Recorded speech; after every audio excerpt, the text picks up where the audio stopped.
تو ایک گھر تک وصیت محدود ہو گئی. اگر ایک خاندان والا کر رہا ہے تو ایک خاندان تک وصیت ہو گئی. اگر کسی مملکت کا بادشاہ کر رہا ہے تو اس کی وصیت اس کی مملکت کے لیے ہو گئی. اگر کوئی مجتہد کر رہا ہے، وہ کسی گاؤں میں ہو، کسی شہر میں ہو، کسی علاقے میں ہو، کسی محلے میں ہو، اس کی وصیت پر عمل وہ کرے گا. اس کا مطلب یہ ہے، توجہ، جیسے جیسے وصیت کرنے والا کا دامن وسیع ہوتا چلا جائے گا، ویسے وصیت پر عمل کرنے والے بڑھتے چلے جائیں گے. اگر وصیت کرنے والا کوئی امام ہو، یا تو میں سمجھا نہیں پا رہا ہوں یا آپ سمجھنا نہیں چاہ رہے، پھر میں پہنچانے کی کوشش کرتا ہوں. جن کے ہاتھ اٹھ گئے سبحان اللہ، اور جن کے ہاتھ نہیں اٹھے پیچھا ان کا بھی نہیں چھوڑوں گا. توجہ چاہ رہا ہوں، وصیت پر عمل کرنے والا کوئی امام ہو تو وصیت پر عمل کون کرے گا؟ جس نے حسین کو اپنا امام مانا ہے، جس نے حسین کو اپنا امام مانا. اور ایک جملہ ہے، مجھے نہیں پتا کیسے سنیں گے، حسین ابن علی کسی مذہب کی جائیداد کا نام نہیں ہے، کسی فرقے کی ملکیت کا نام نہیں ہے. کوئی یہ نہ کہے حسین ہمارے ہیں. حسین کسی کے نہیں ہے، نہ کسی مذہب کے، نہ کسی قوم کے، نہ کسی فرقے کے. حسین اس کے ہیں جس کے دل میں انصاف پسند دل ہوگا، حسین اس کے ہوں گے. حسین تو اسی کے ہوں گے نا.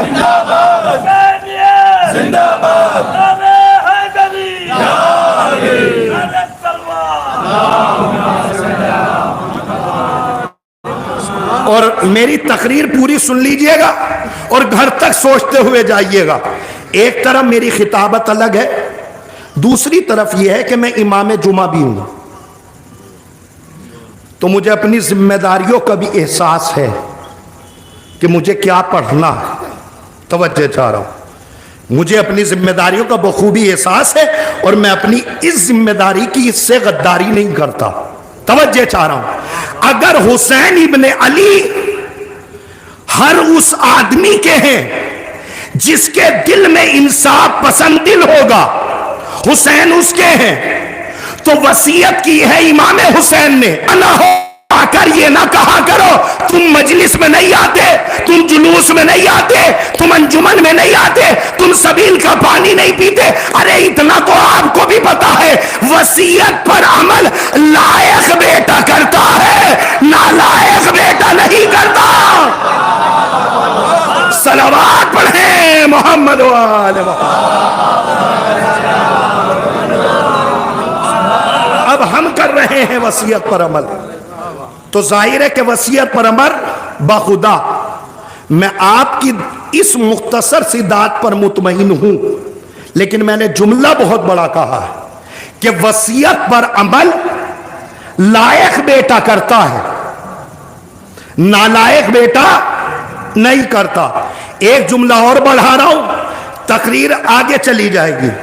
حسین ابن علی نے مقصد بتایا کہ ہم نے کربلا کیوں بنائی.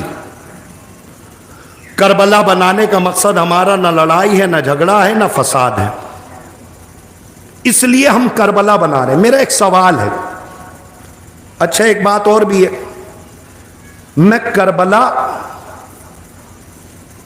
پڑھتا نہیں ہوں، سمجھاتا ہوں. پڑھتا نہیں ہوں، سمجھاتا ہوں. اور میں سمجھانے بار بار بھی نہیں آتا، ایک ہی بار آتا ہوں. توجہ، تو بیداری سے سن لیجئے گا کہ حسین ابن علی نے کربلا کا مقصد بتایا اور کربلا بنانے نکل گئے. میں کہوں گا یہ سرکار حسین ابن علی، نوجوانوں سننا، یہ سرکار حسین ابن علی آپ کو کربلا بنانی ہے تو آپ مدینے کو کربلا بنا لیجئے. کربلا ہی تو بنانی ہے. میرے نوجوانوں سے پوچھئے کہ یہ بتلاؤ کہ سرکار حسین ابن علی نے کربلا کیوں بنائی. ہر ایک آدمی یہ کہتا ہے کہ سرکار حسین ابن علی کو اللہ نے پیدا ہی کیا تھا شہادت کے لیے. ان اللہ یشاء یرانی قتیلا، میرے نانا میرے خواب میں آئے تھے اور مجھ سے کہہ کے گئے تھے کہ اللہ حسین کو شہید دیکھنا چاہتا ہے. ان اللہ یشاء یراہن سبایا، اللہ علیہ محمد کو اسیر دیکھنا چاہتا ہے بقائے دین کے لیے، میرے نانا نے میرے خواب میں بتایا۔ تو اگر حسین کو مقصد شہادت کے لیے پیدا کیا گیا تو یہ مقصد شہادت تو کربلا مدینے میں بھی مل جاتی۔ کربلا کیوں جا رہے ہیں حسین؟ آپ کو شہادت کے لیے پیدا کیا گیا، مدینے میں جام شہادت نوش کر لیجئے، ختم ہو جائے گی بات۔ کربلا کیوں جا رہے ہیں؟ سننا میری قوم کے نوجوانوں، اگر کربلا اس رخ سے سنی ہو تو دعا نہ دیجئے گا، اگر انوکھے رخ سے تقریر ہو رہی ہو تو امانت میں خیانت نہ کریے گا، اور اتنا دل لگا کے تقریر کو نہ سنیے گا کہ آپ اپنی ذمہ داریوں کو بھول جائیے۔ توجہ چاہ رہا ہوں، سرکار حسین ابن علی نے کہا ہمیں شہادت کے لیے اللہ نے پیدا کیا، تو یہ شہادت مدینے میں ہو سکتی تھی، مگر ہمیں جام شہادت نوش مدینے میں نہیں کر رہا، کربلا میں کر رہا ہے۔ مولا کیوں؟ بس اس کا جواب دوں گا، مجلس مکمل ہو جائے گی، اس کے آگے بات نہ ہو سکے گی۔ سرکار حسین ابن علی آپ کو جام شہادت نوش کر لیا ہے، مدینے میں کر لیجئے۔ حسین ابن علی کا جواب سنو نوجوانوں، حسین ابن علی کہتے ہیں سنو، اللہ نے جنہیں پنجتن پاک بنایا، ان پنجتن پاک کی آخری کڑی ہے حسین۔ توجہ، آخری بات ہے، سرکار حسین ابن علی کہتے ہیں اللہ نے جنہیں پنجتن پاک بنایا ان کی آخری فرد ہے حسین۔ مجھ سے پہلے 4 فردے جام شہادت نوش فرما کر مدینے میں سو گئی۔ توجہ میری طرف دیکھیے، اللہ نے مجھے پنجتن پاک کی آخری فرد، مجھ سے پہلے 4 فردے جام شہادت نوش فرما کر مدینے میں سو گئی۔ اگر میں بھی جام شہادت نوش فرما لوں مدینے میں تو میں بھی چوتھوں کی طرح 5واں بن جاؤں گا، لیکن میرا مقصد صرف شہادت ہی نہیں ہے۔ حسین یہ چاہتا ہے کہ جام شہادت کے ساتھ ساتھ مجھ سے پہلے پنجتن پاک کی جو 4 شہادتیں ہوئی ہیں ان کا اصل قاتل دنیا کو ملے۔ بات ختم ہو گئی۔ مجھے آپ کی سماعت پہ اعتبار ہے۔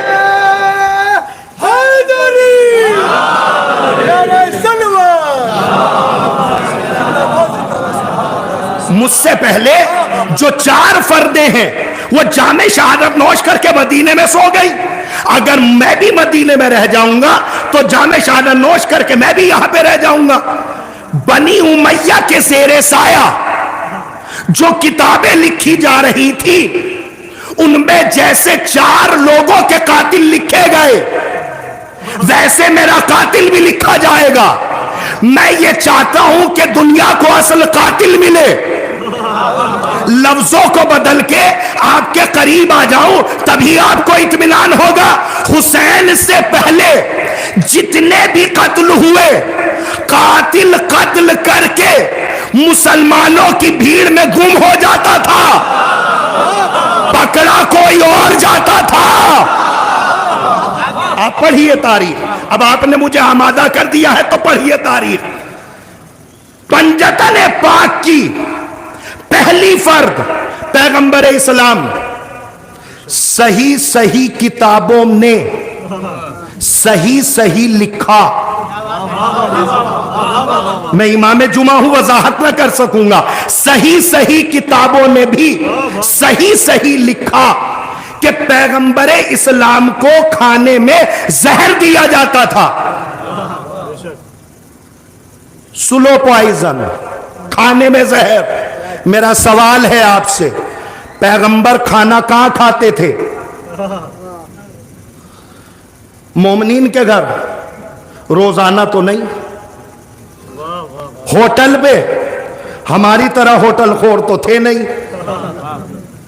اس کا مطلب یہ ہے کہ پیغمبر کھانا کھاتے تھے گھر میں، گھر میں ملتا تھا کھانے میں زہر۔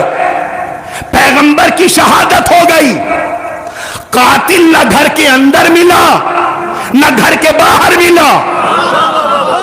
اگر میں غلط کہہ رہا ہوں تو مجھے منبر پہ نہ بیٹھنے دینا. آج تاریخ پڑھیے, پیغمبر کے قاتل پر رشتوں کی نقاب ڈال دی, قاتل چھپ گیا. اب اس سے بڑی وضاحت نہیں ہے میرے پاس, پکڑا نہیں گیا نا.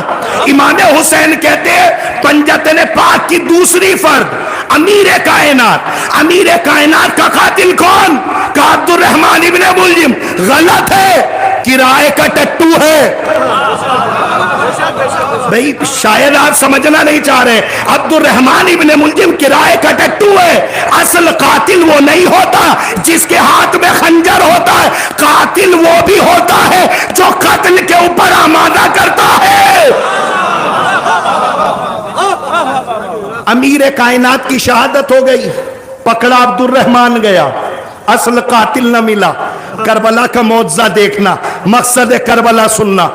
پنجتن پاک کی تیسری فرد جناب فاطمہ, صحیح کتابوں میں بھی غلط آدمیوں کے نام نہ لکھے گئے, نام نہ لکھے گئے کہ جناب فاطمہ کے دروازے پہ آگ لکڑیاں لے کے کون آیا تھا. آپ دیکھ رہے ہیں تاریخ. پنجتن پاک کی چوتھی فرد امام حسن, امام حسن کا قاتل کون؟ کا جودہ بنت عاشس. غلط. شطرنج کی ایک چھوٹی سی گڑیا تھی. اب میرے پاس الفاظ تو ہوتے نہیں ہیں, میں کیا کروں. شطرنج کی ایک چھوٹی سی گڑیا ہے. اصل قاتل تو وہ ہے, میں تاریخ پیش کر رہا ہوں, اصل قاتل تو وہ ہے جو اس گڑیا کے بالوں کو گھما رہا تھا. تاریخ میں تلاش کرو. میں نے 4 فردیں خاموشی سے سنائی, آپ نے سن لی. امام حسین فرماتے میرے سے پہلے جتنے لوگوں نے بھی جام شہادت نوش کیا, لوگوں کو اصل قاتل نہ ملا. پکڑا عبد الرحمن گیا, پکڑی چودہ گئی, کہیں پہ جو ہے وہ رشتہ زوجیت ڈال دیا گیا, کہیں پہ رشتہ صحابیت ڈال دیا گیا. اصل قاتل لوگوں کو نہ ملا. امام حسین کہتے مجھ سے پہلے 4 شہادتیں ہوئی, اصل قاتل لوگوں کو نہ ملا. اب کربلا کا معجزہ دیکھیے گا. اب میری قوم کے بچے کو اٹھاؤ اور ان سے پوچھو حسین کا قاتل کون؟ العظمت للہ.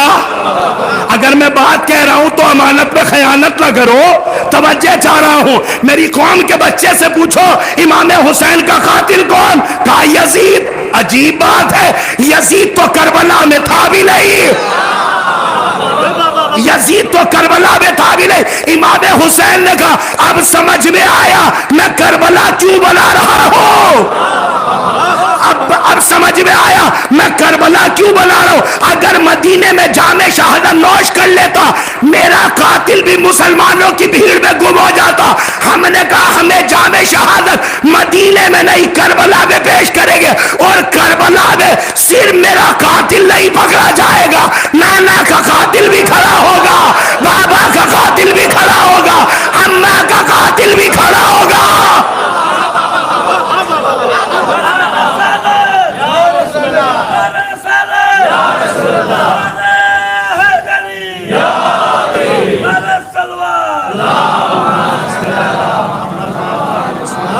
آپ کا وقت تمام ہو گیا, بس میں ایک جملہ کہہ کے مجلس آگے بڑھا رہا ہوں. اب آؤ میدان کربلا میں. میدان کربلا میں میرے پاس وقت نہیں ورنہ شجرے کھولتا کہ حسین ایسے نہیں کہہ رہے ہیں کہ ہم میدان کربلا میں آ گئے ہیں. اب زمانے کو نانا کا قاتل بھی ملے گا, بابا کا قاتل بھی ملے گا. اس جملے کو پتہ نہیں آپ نے کس انداز سے سنا ہے, مجھے نہیں پتا, ورنہ آپ کو اپنی جگہ پہ بیٹھنا نہیں چاہیے تھا. حسین ابن علی کہتے ہیں میدان کربلا میں آ جاؤ, میں زمانے کو نانا کا قاتل بھی بتاؤں گا, بابا کا قاتل بھی بتاؤں گا, اماں کا قاتل بھی بتاؤں گا, اپنا قاتل بھی بتاؤں گا. اب بہت آہستگی سے ایک جملہ کہہ رہا ہوں, آپ ہی خطیبوں کا امتحان لے سکتے ہیں کیا؟